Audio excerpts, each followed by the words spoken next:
So I can bring in the scope blocks and connect them to whichever signals I want to be visualized.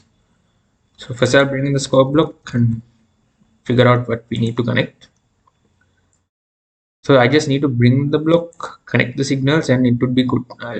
Once the simulation is done, it would automatically plot the output of that signal, or plot the variation of that signal with 9.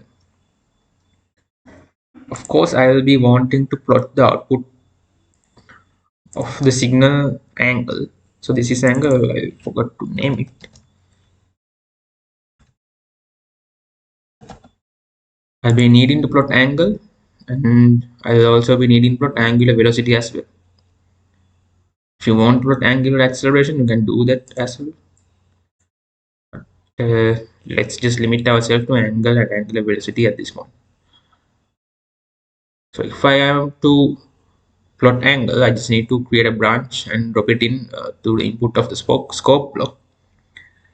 But remember, Simulink solve this with angle in radians, which is the SI unit. But for us, it would be better if we plot it in degrees. So to convert radians to degrees, we'll just have to multiply it by some factor and look up what it is. So I think that was 57.3 in order to convert radians to degrees. So 57.295. So I'll be using a gain block for that. Gain block simply multiplies whatever is connected to the input by the constant specified in the block.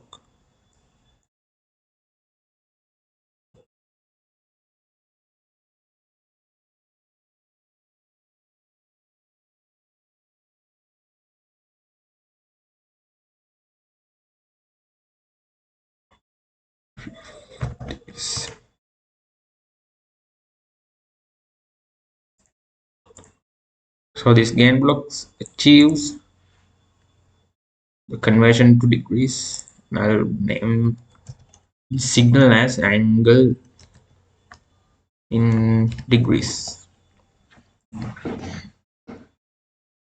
So the upside to naming these signals is that when we plot it, the scope will automatically take in the name of the signal and assign it into the legend.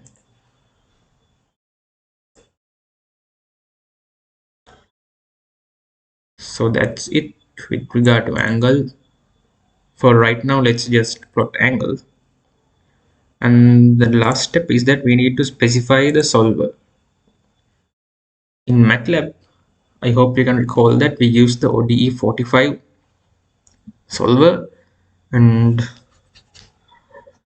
in Simulink, the solver and some specifications with regard to the solver are usually automatically determined.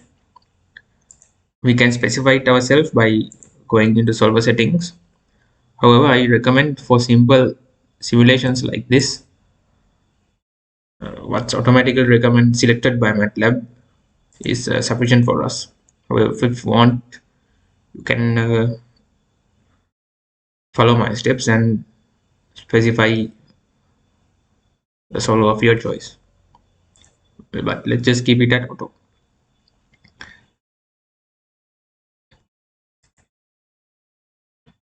In the Simulink implementation, we still haven't specified the step or the time increment for the simulation as well.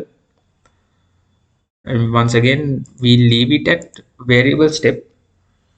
If we leave it like variable, then MATLAB will automatically determine what's the most appropriate step based on the solution that it's getting. So once again, I recommend you to leave it at variable step and let MATLAB handle finding the appropriate step. So what's left for us to specify is only the stop time. So the stop time would be the duration of the simulation, and we'll keep it to 0.2 seconds so that kind of similar to what we did in lecture 3, where we use MATLAB to obtain solution. Right, so that's it. I'll stop the video here and then we'll move on to running the simulation and obtaining results.